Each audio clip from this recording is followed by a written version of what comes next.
It's working? Okay, so why is it lagging? Okay, I thought it was lagging. Okay, this guy to make, I think it's lagging actually. What the fuck?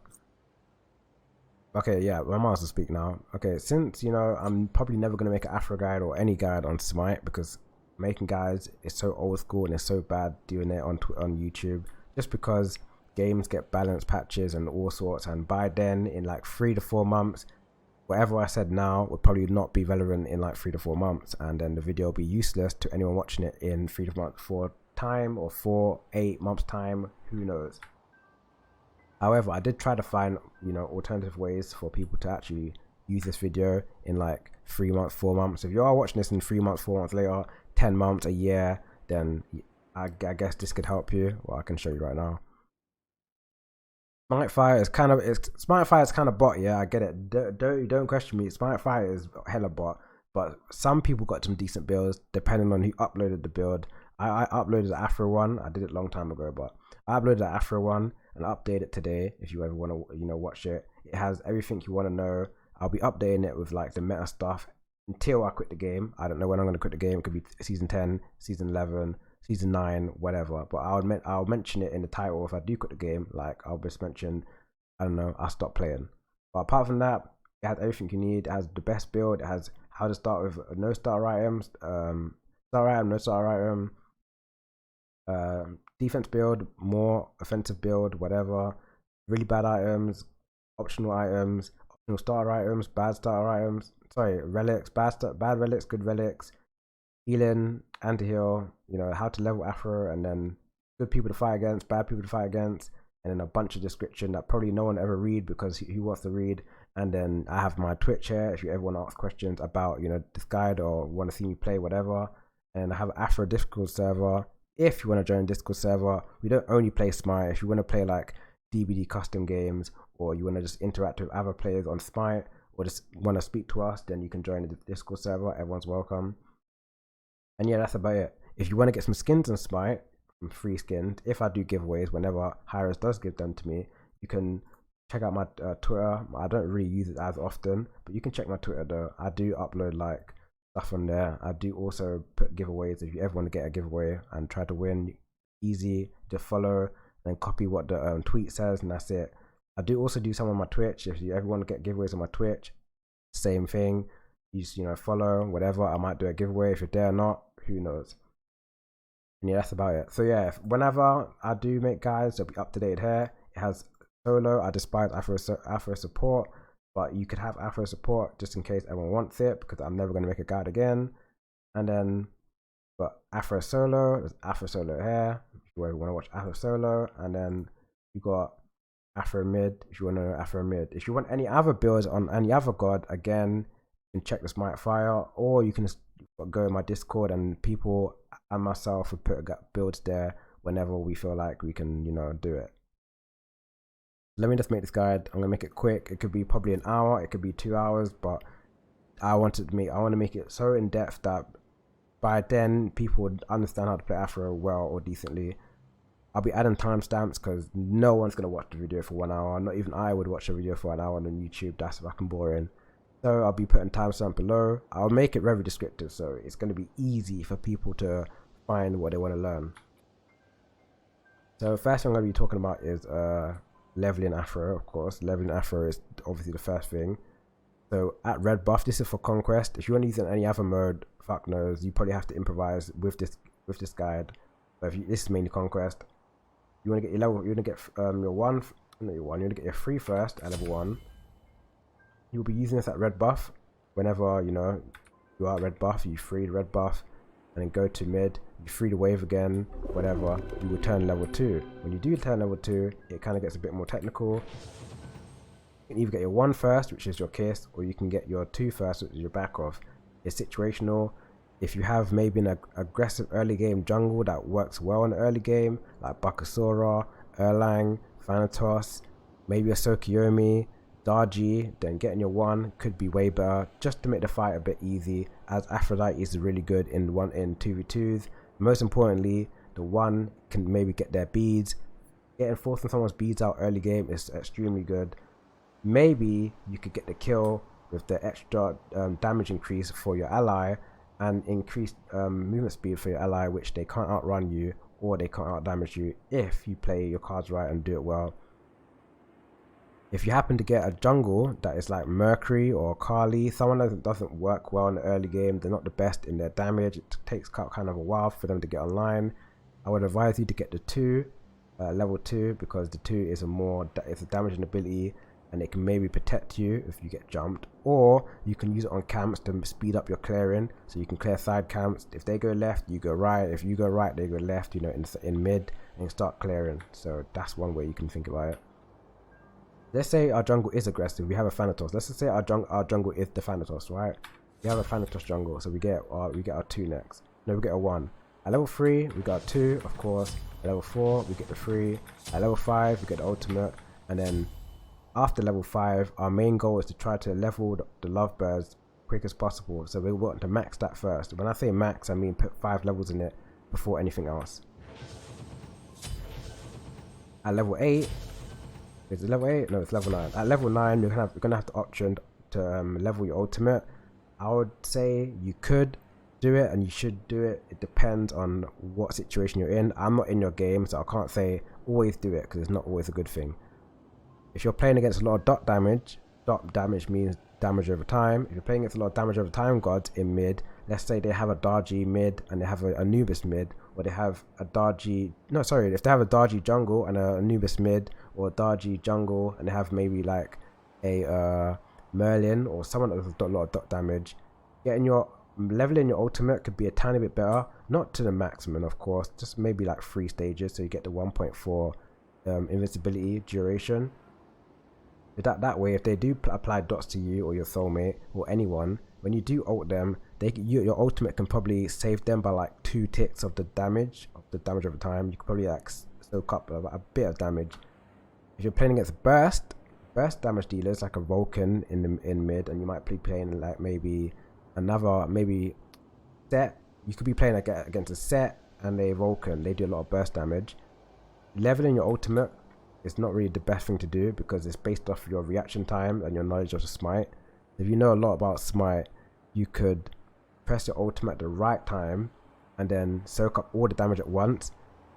If you do press your ultimate at the right time, no one's going to take damage, neither you or your soulmate, which in leveling ultimate even more is kind of pointless.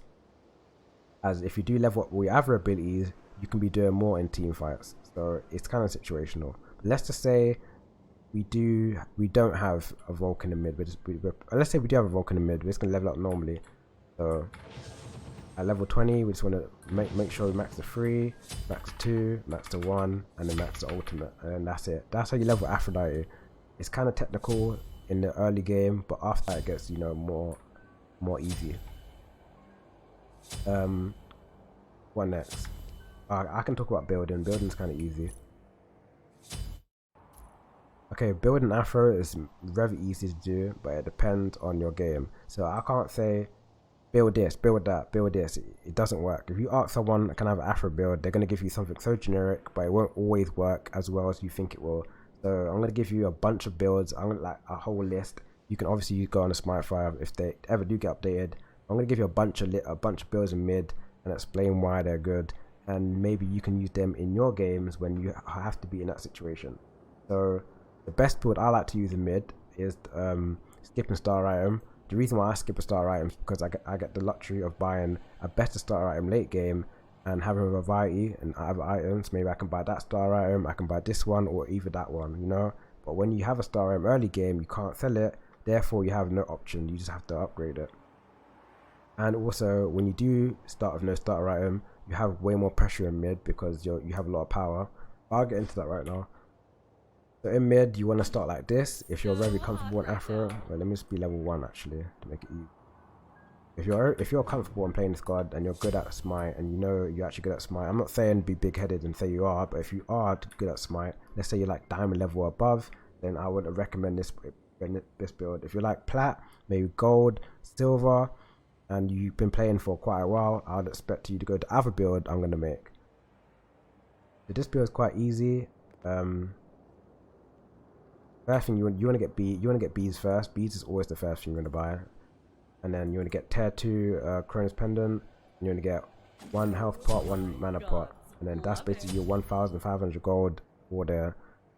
This build is very strong, but you have mana issues and you can easily get poked out and not have a lot of healing. When you back to base, you want to get CDR boots. CDR boots is the best boots for Aphro because you have 55 power, 250 mana, 10 CDR, and 18 movement speed. All of this is basically what Aphro wants. However, you can always flex it and buy something else, but it might be more harder for you. So if I was going to make a boots tier list for Aphro, what you can buy mid, this is obviously S tier. This is like also about A, and then this is just absolutely dog shit. So if you want to get this one, you could, but you're going to have some CDR issues for quite a while, or maybe like, you know, 4 waves. This one is just the best, but you're not going to be as strong. This one, you're very bulky, but you're weak at the same time, so I won't really suggest it.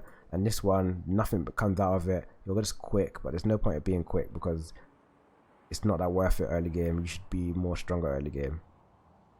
So let's just say we get this build just for everyone. We get this build. I mean, we get this boots just for everyone. And then next, you want to get your Cronus Pendant online. Your first item, you know, get that online. Next, you want to get the you can get either pen or protections. It's based on your game. If you happen to be in a game where you're winning and you're very strong and you know you're playing well, you can get straight into Deso. Just go straight into Deso. You're winning, your team's winning, your jungle's very aggressive and he's winning, just go straight into Deso. If you're playing against a healer or there's a bunch of lifesteal users, let's say they have a set jungle or Thanatos jungle, they have maybe a Baron, Aphro, Hell, Chang'e, or they might even have an Arthur, your Moja, or even a Freya. You may have to buy Divine. It depends because it's anti-heal. When I say it depends, maybe have to buy it early or buy it later. But if they're in the mid lane or the jungle or the support, you have to kind of buy it early. If there's a healer or a lifesteal user in carry or in solo lane, then you may have to buy this later. It depends on what's happening. So let's just say they didn't have it. We're just gonna go straight into Deso. If we happen to be on even grounds, which that's most likely your game, let's say they are even grounds, we're even with the other team, we just get Lotus Crown. Lotus Crown is a good item. It provides power, defense, and MP5. The reason why people buy it is because it's very cheap and it's probably the strongest defense item in the game for healers. It gives you 80 physical defense and it gives you 20 magical defense. The magical defense is kind of split with you and other allies. So if you do heal someone, they will get the passive of 20-20. So they get 20 physical, 20 magical, and you also get 20 physical, 20 magical. And then the stats of the item would just be for you. So altogether, you have 80 physical and 20 magical, and then you have a bit of damage and MP5, and it's very, very cheap, which is just the best thing ever. So when you are playing Aphro, buying this mid is really good as a physical defense. And physical defense means that the jungle or the support has a hard time killing you, as you're buying protections against them, meaning they have to do more damage and maybe happen to get penetration so they can actually break through the defense when you are, you know, healing and then walking around and stuff. So yeah, if you are playing Aphro, buy this third, I would suggest it. This will totally make Next, you want to buy Deso. Again, like I said, if they do have healing or anti-heal or whatever, or lifesteal users, you want to buy Divine, which let's say they don't, so again, Deso. Deso is one of the best items for Aphro 2 or any mage right now because it gives you 110 power, it gives you 10 flat pen. If you don't know what flat pen and percentage pen is, I'm going to explain it soon. And it gives you 10 CDR. The 10 CDR is really good because, you know, Aphro needs a lot of CDR. The more you can get, the better. You only can have about 40%, you know, max. 10 penetration, again, really good. I think 10 penetration is like 30 power equivalent. I think it's like 30 power. I'm not quite sure. I think it's like 20 power equivalent. But yeah, 10 flat pen is like 20 power, 30 power anyway. And it gives you 110 power for 2,600 gold. And then the passive, if you get a kill and assist, it will reduce your abilities by how many seconds it tells you. So you might get 2 seconds reduced off your lovebirds, your kiss, and your back off. And then you'll get 8 seconds reduced off your ultimate if you get a kill and assist in the area. So let's just say we've got that because it's a very good item. It's one of the best items for mages right now. Let's say we did get it. Next, you want to buy either a starter item or buy Worth the Hootie. I would just assume that we're going to have the starter item because It depends on how much gold you get and how well you're doing. Let's say we're doing decently. We can buy either Sundering Axe, or we can buy Sentinel's Embrace, or we could even buy a Tainted Steel, Breastplate, or whatever it's called. So I'm going to explain when you should buy one of these items. Now the core one you should be buying like all the time is Sundering Axe. Sundering Axe gives you physical defense and magical defense. Gives you 250 health. It costs 1,100. It costs 2,100. And then the passive, every time you deal damage to any god in the area, one god of course, you're going to take that. You're going to take a bit of health from them each time, every 7 seconds, with one ability of course. That's really good because when you're fighting like a lot of tanks and you're fighting in big team fights, so the 5v5s, 4v4s, you having more sustain, especially on the healer, is very frustrating for anyone really.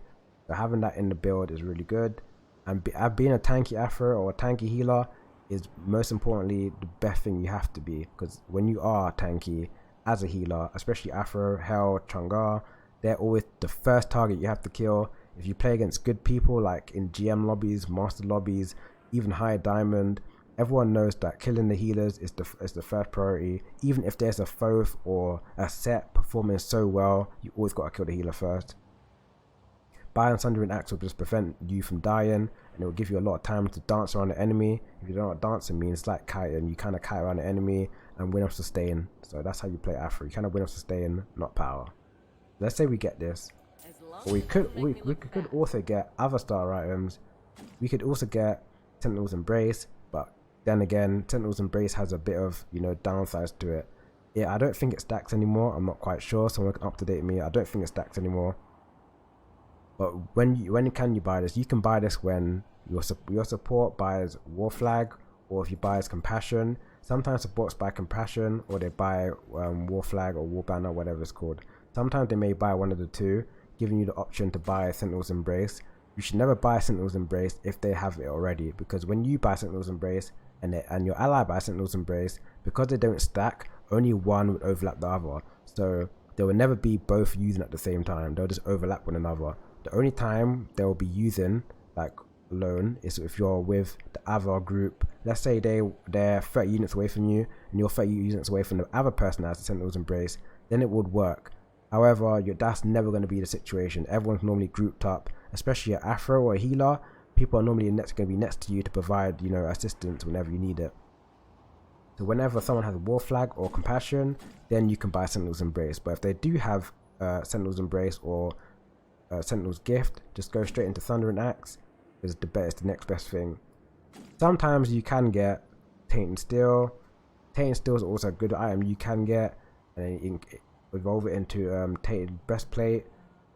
Bad side to it, it's not the best item, and you can only build it against healers. If you're playing against another Aphro, or there's an Aphro Chang'e, or there's a Hell Chang'e, or there's a Chang'e Aphro in the other team, you may have to invest into a Tainted Breastplate.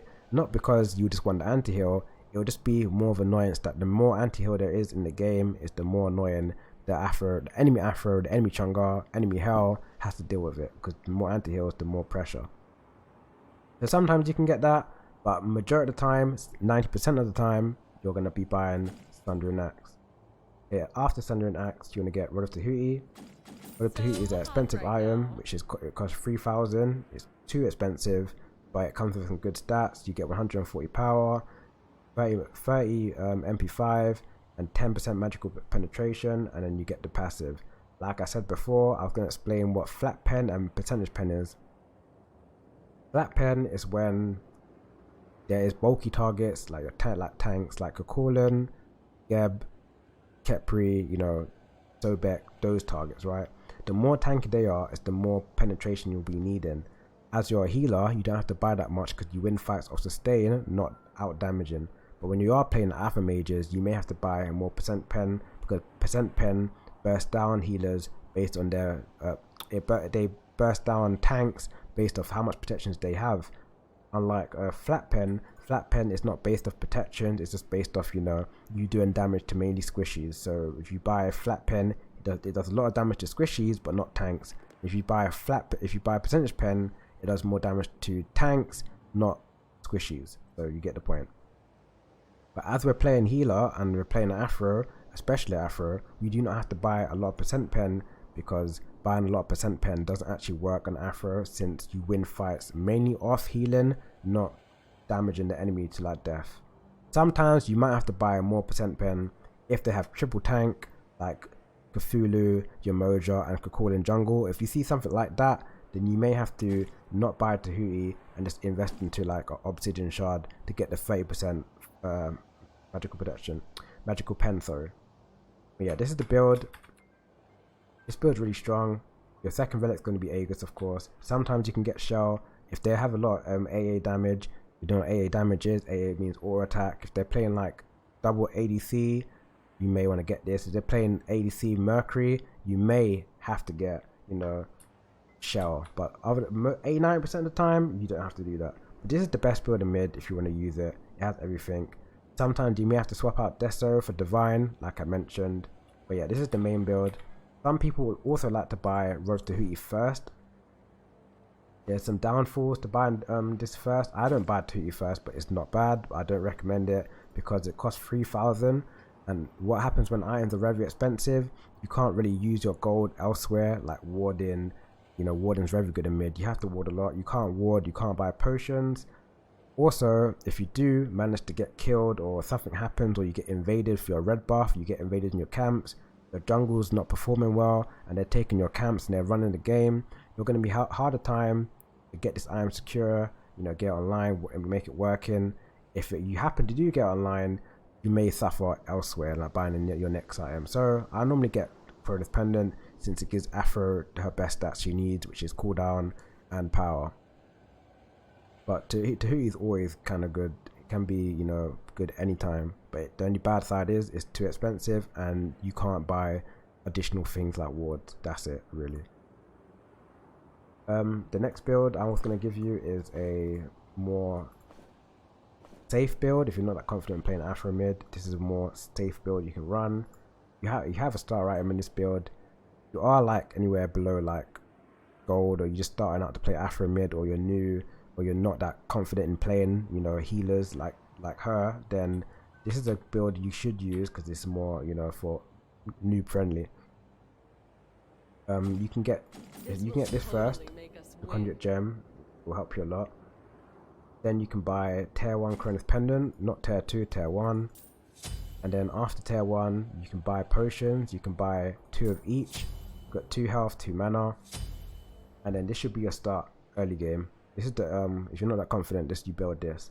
And then you do the exact same thing as I mentioned before. You build the same way. But the only reason why this is more comfortable for new players or people that are not that confident is because you get more sustain in your health, more sustain in your mana. You get a lot of damage. And then you have, you know, MP5 from your starter item and your main item. Unlike the other one, you only had one pot, so if anything bad happens to you, you're kind of screwed. But again, if you're good at Smite, then you would understand the two differences. Next item you want to get is CDR boots, right, and then you want to get Cronus Pendant, like I mentioned before. Get Lotus Crown, and then get, you know, one of these two. I mentioned it before, I'm not gonna mention it again. And then get the you get Rose Tahuti online, and then upgrade the gem to the gem of focus. Not this one. This gem has got nerfed quite a lot of times, and overall it's not strong in Aphro since you're going to be spamming a lot.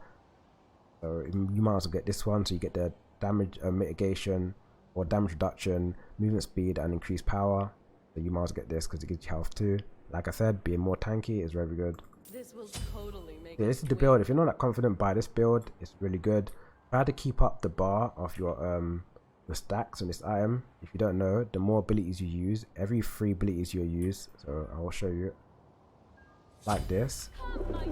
And stack. When it's at 3 stacks, if that max stacks, it gives you power, it gives you movement speed and damage reduction or damage taken. But however, you have to keep up the stacks, so make sure you try to kiss people near you. Make sure your MP5 is working together so you don't run out of mana. Always try to keep it above, you know, 3, or try to always keep it at 2 or 3, whatever. Don't always have it at 0, because when you go into a fight, let's say you started fighting, you want the star item to be as strong as possible. That's what you want to do. You don't want the gem to be at level 1. When it's at level 1, you're kind of missing out on the additional effects of the gem. And when the gem is at max power with the stacks helping it, it's always very strong. But when it's not, it's just whatever. It's just a shitty item. It gives you how much damage does it give you? 90. You could buy any item and it could do 90. So always try to keep the stacks at 3. So the item is actually more than 90 damage, because 90 power is actually terrible for a mage item. So yeah, that's about it. Oh yeah, defense. If you don't want to get Lotus Crown, let's say you have a Sylvanas or your Mojo on your team, or you might have a Hell solo or a Chungar solo. Investing into a Lotus Crown may be bad for you, because sometimes they invest into a Lotus Crown, especially people like Sylvanas and Hell. They always get Lotus Crown if they're playing a defensive role. So buying another item could be better. I'll give you alternative items you can buy.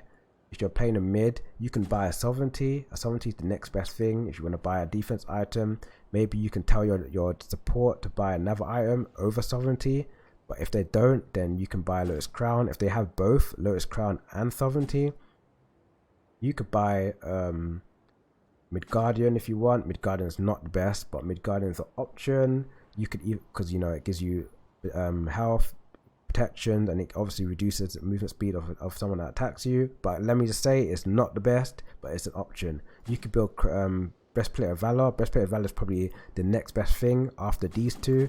However, it has a CDR reduction, so if you do buy this, you may have to make sure you don't build Cronus Pendant, because these two items don't like one another, they don't get on, and it's not smart to buy Breastplate of Valor and Cronus Pendant in the same build.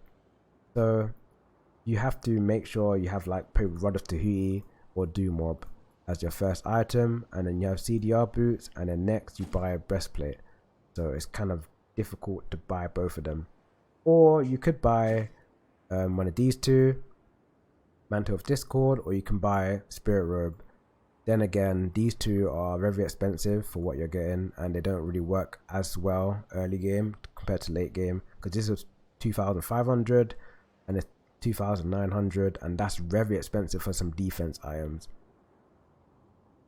If you're playing against a lot of magical, let's say they have an Alcon jungle, they have a magical in a magical mid, let's say they have a Thoth mid, Alcon jungle, and they have a Sobek support. Triple magical in the mid lane around level 11, level 8 they're going to be triple magical.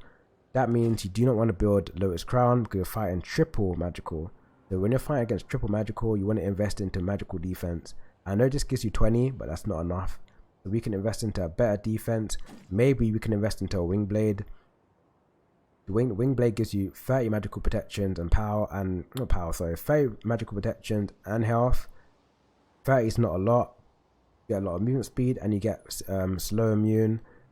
If you are playing against people that are slow a lot, then buying this will be very good. So you get protection from magical, and then you're not slowed, which is good. Or you could buy Talisman. Talisman is actually the best magical item you can get on Afro. If you're playing against a lot of magical, like I said, triple magical mid, buy Talisman of Energy. It gives you attack speed that you don't need, but it's an aura item, so your ADC can get it later on in the game. It gives you MP5. Afro wants MP5 because she's a mage that struggles keeping her mana up with no mana items. And then it gives you movement speed. The movement speed and the MP5 is the main part of this item.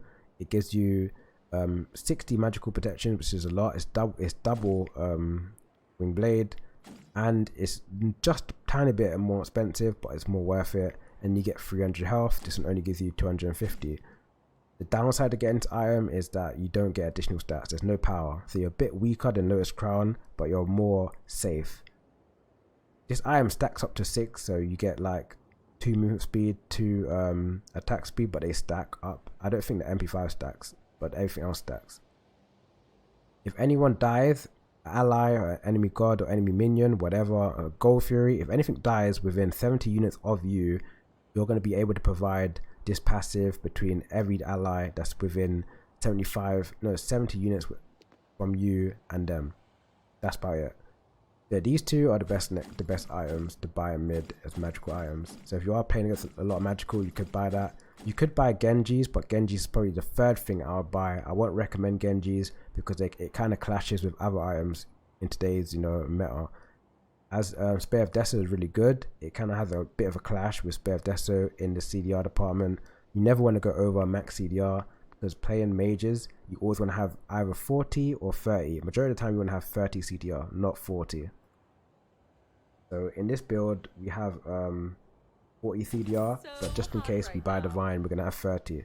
The reason why I say you never want to have 40, you can have 40, but majority of the time you want to have 30 CDR, because when you have 30 CDR, late game you're going to start investing into this part here. This potion of power, yeah, it gives you 10 CDR, as you can see here, and this CDR is kind of good when you can get the full worth of this item. You get 40 power, and then you get, you know, CDR. You get 70 power and you get 10 CDR.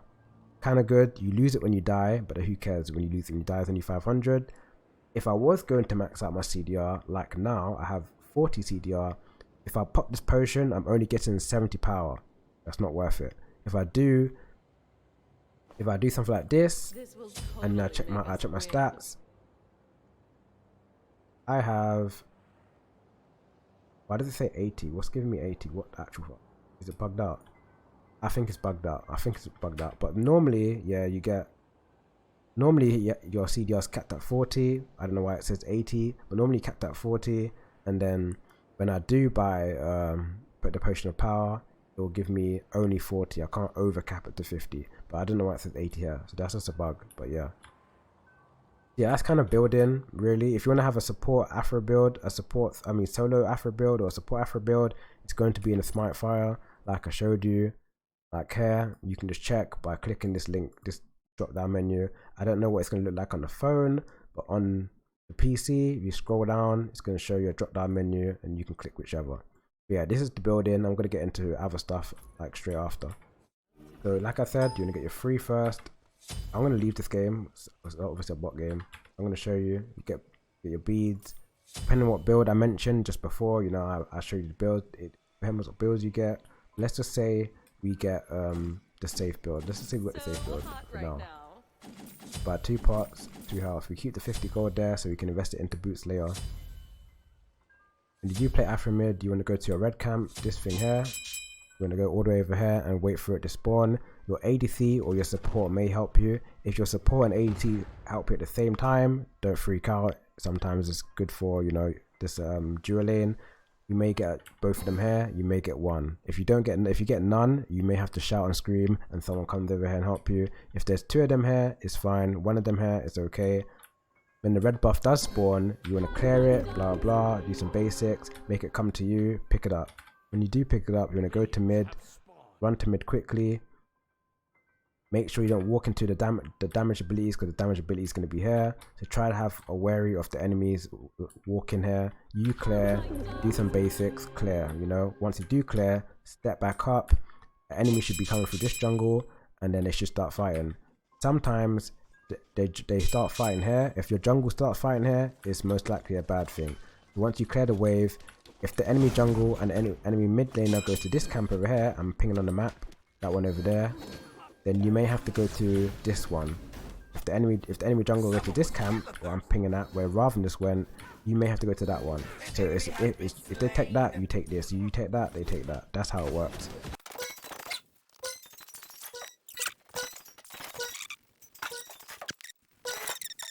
Let's just say Raven and Baron went to the right jungle. I would take this one with my jungle. We will clear it and go back to mid. Take the safe way back to mid this way and go back to mid. Start clearing. When you start clearing, your jungle should leave you alone and you're going to be clearing a bit more. Once you clear mid twice, you're going to get 2 waves in mid. Once you clear the 2 waves in mid, you can either back to base and get your tier 2 boots, or you can come clear this with your jungle and then go back to mid. Depending on what build you have. If you have the other build, you may have to back more early. If you have the safe build, you can probably go back and, you know, get that. Afterwards, the red buff will spawn. Your jungle probably is going to change its rotation, so this can be in line with his speed buff. You pick up your red, go back to mid, clear the wave, and then back to base. Let's say we did back to base. We're going to go back to mid, blah blah blah, and do the same over. You know, clear the wave. Once I clear the wave, these camps are going to be spawning again. Once I clear it again, I go back to mid, and you know, I'm going to have some wards with me. When I do back, I'm going to buy some wards, of course. And then once I do buy wards, I want to ward this area on the map. and I ward this area.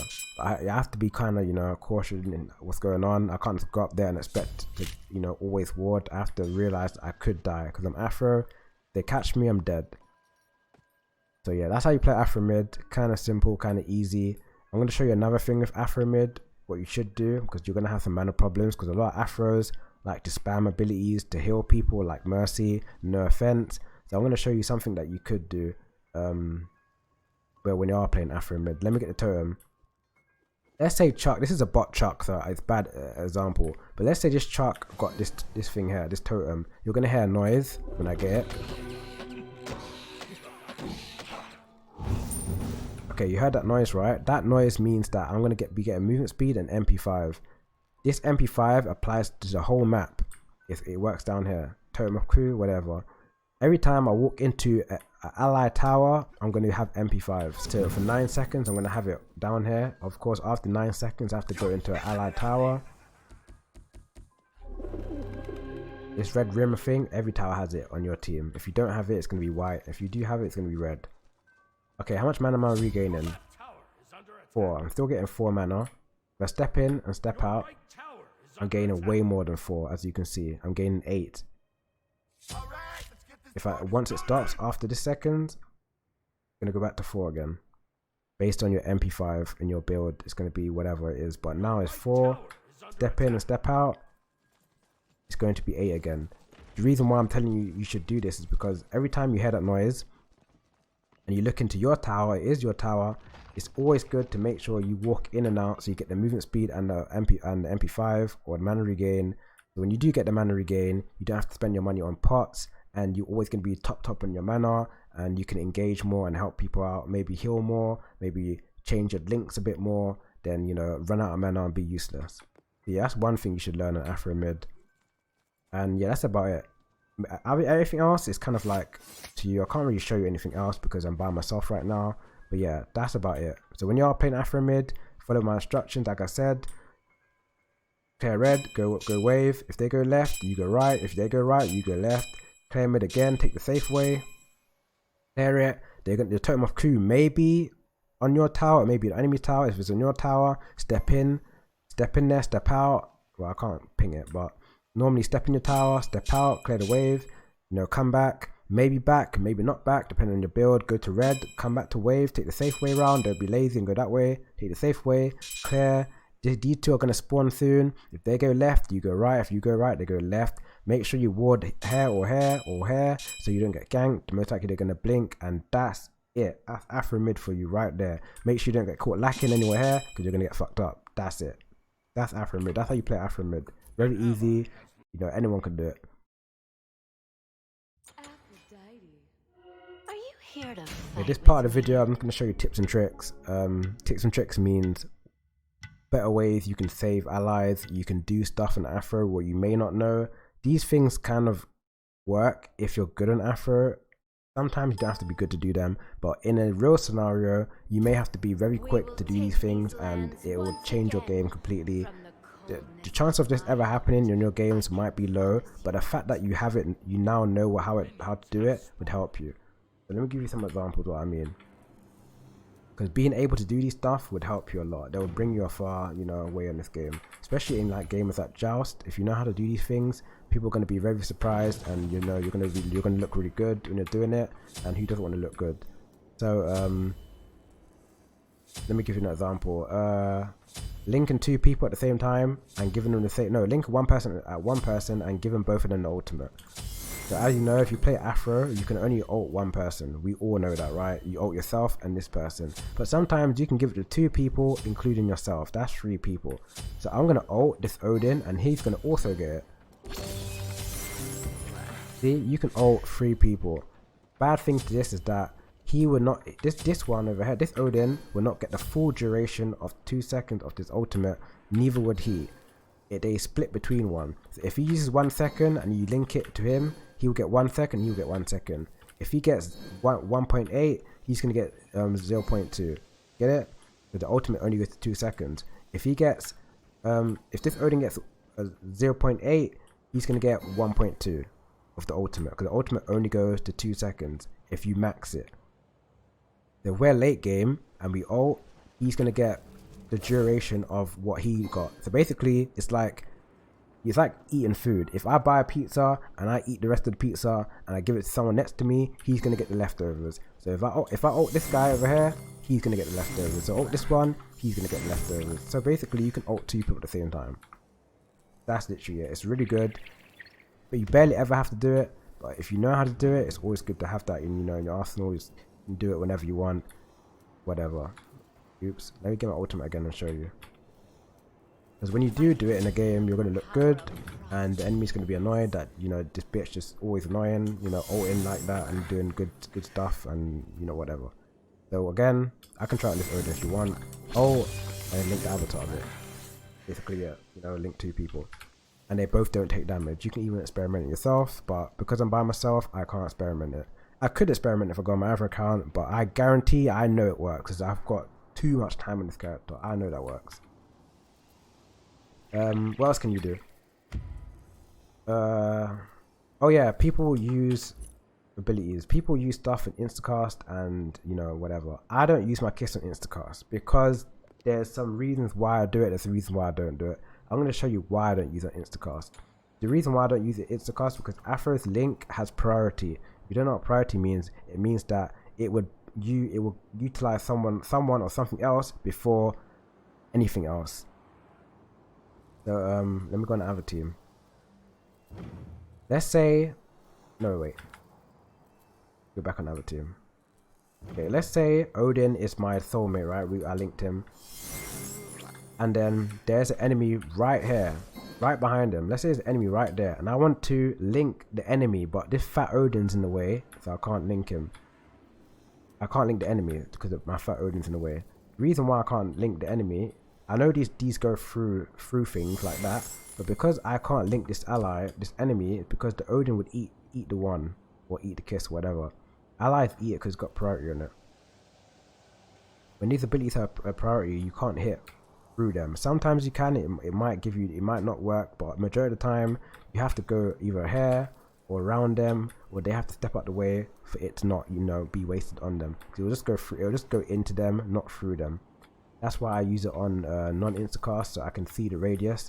I can do this or do that. Sometimes if it's on instacast, you might not be able to see, so I just want to have guaranteed ones all the time. I don't want to use my one and someone eats it and I can't use it anymore. So I always want to have guaranteed, because if it's guaranteed, that means you're always going to know.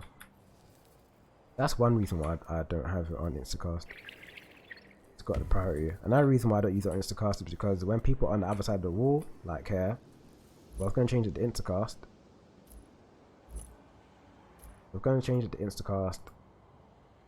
I can't see if I can link him or not. I have to have a lot of muscle memory to know if he's going to be linked or not. And sometimes you can be right on the edge. This link only goes up to 55 units over here.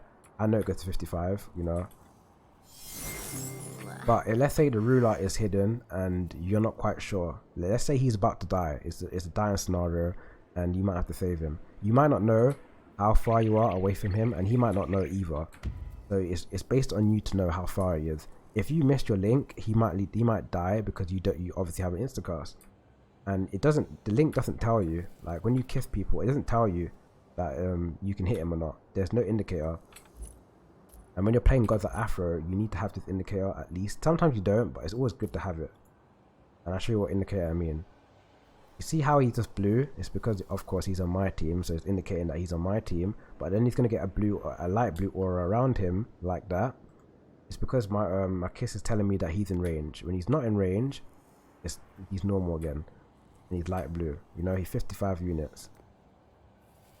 Now he's 56. He's 55. 56 again. If you can't see the ruler, maybe the fight might be too messy, or you might be on the other side of the wall. You can't be throwing away kills or throwing away saves because you have an instacast. Instacast is technically better in some situations, but then again it's not good. So this is a preference thing, but I think it's better to have it on non-instacast, but it's a preference thing. I can't tell people to not use it. I can't tell people to do use it or not use it. It's a preference thing, but it's good if you don't use it, in my opinion, because it's got priority link and it's got range you can't see. So yeah, that's about it. What else things I can tell you? Oh yeah, playing Afro in solo lane or any lane, mainly solo though. This is a solo thing. I've done it many times. It does work. It's a very good technique you can do. Let's use no, we can't use Guan. Let's use Ymir. Let's say Ymir is the enemy solo. Let's just say this is solo lane. Yeah, let's say this is solo lane. Yeah, he's on my tower line. He thinks he's got pressure. This could be a Bellona or Osiris. Let's say he thinks he's got pressure. I can run him and go behind him and push him in the tower.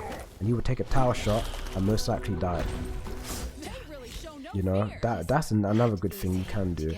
People do it all the time. I've done it many times. It's a good technique you can do. Pushing people in the tower with your 2, not always necessarily damage. Like when you use a back off, you don't always think damage. You can think other things like pushing people away from your allies, pushing people into allies damage, or pushing people in a tower or into a fire giant knock-up or into something. So when you're using the Aphro 2 in lane, especially solo, you always want to go around them and knock them into the tower, and then probably use a lovebirds, get a couple basic attacks. And they're going to try and walk past you because they can't attack you. They're not going to attack you. That's one way you can do, and that's another technique you can do on Afro.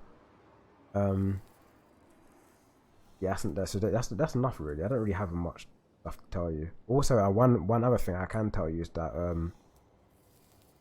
sometimes when you play Afro, you might miss your free. It's not because the skin's buggy or anything like that. If you have a knock-up was higher than your birds, so Hebo, if Hebo uses his free, if you don't know what Hebo is one of the mages in the game. He has a knock-up that goes super high. I think it's like, how high is it? Let's say it's like higher than this ledge, you know, higher than this ledge up here, you know. If the knock-up goes that high, the birds go underneath the target and it misses the target. This can also happen with Sylvanas sometimes, and you know, mainly Hebo. If you play with these gods, you have to time your ultimate properly. And time your ultimate properly can be good because you actually get the kill, and if you don't do it, it's not like, it's bugged out. It's mainly because the target flew over your bird. So that's like, it's not a bug, it's a thing, you know, flying over the birds. It's kind of annoying, but it's actually a thing in Smite. Maybe they might fix it, maybe they're not. What else can I say?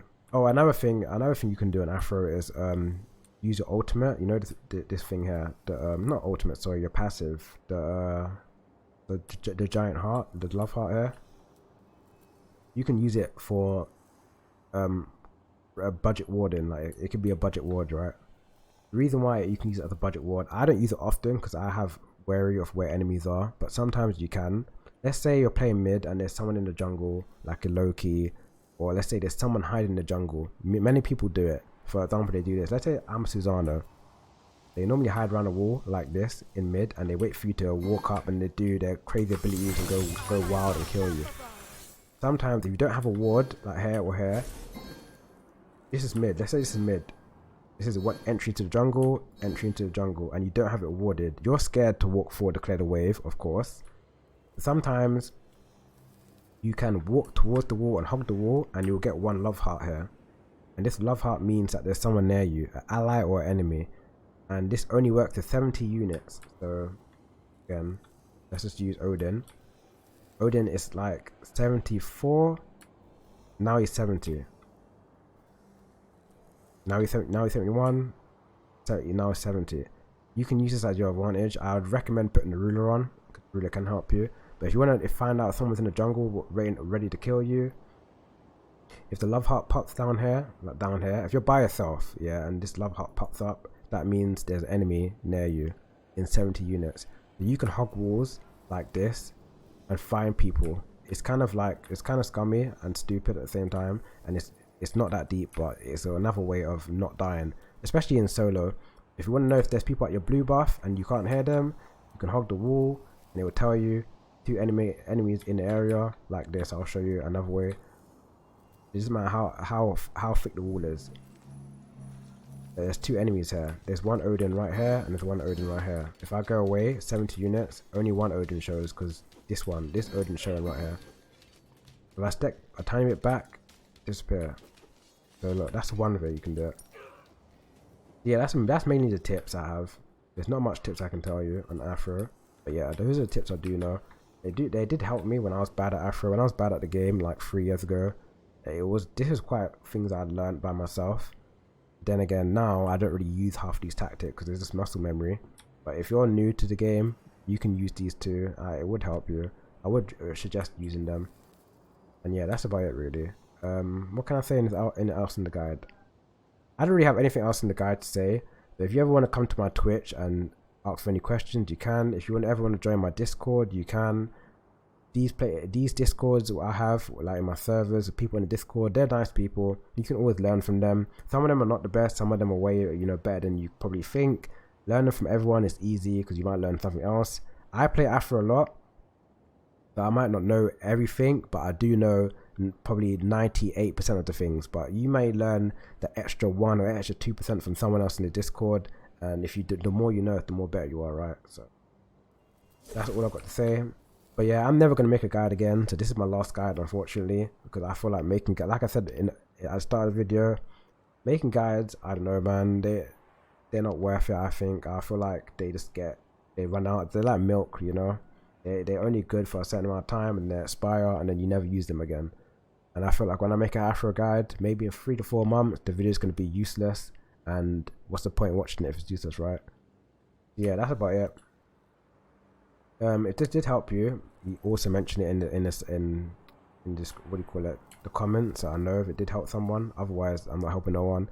Or if it did help you and you want to watch more gameplay, if you want to see me play Afro solo, Afro support, I could also upload that to my video. I despise Afro support, but if there's enough people that are willing to watch it, I don't mind uploading it. If you want to see other gameplay or other gods like Persephone and stuff, I can also do that. But it depends on how much people want to see it, because I don't mind uploading anything. I mean, just upload whatever I want because I can. But if someone wants to request something, they're always welcome to. Yeah, thanks for watching.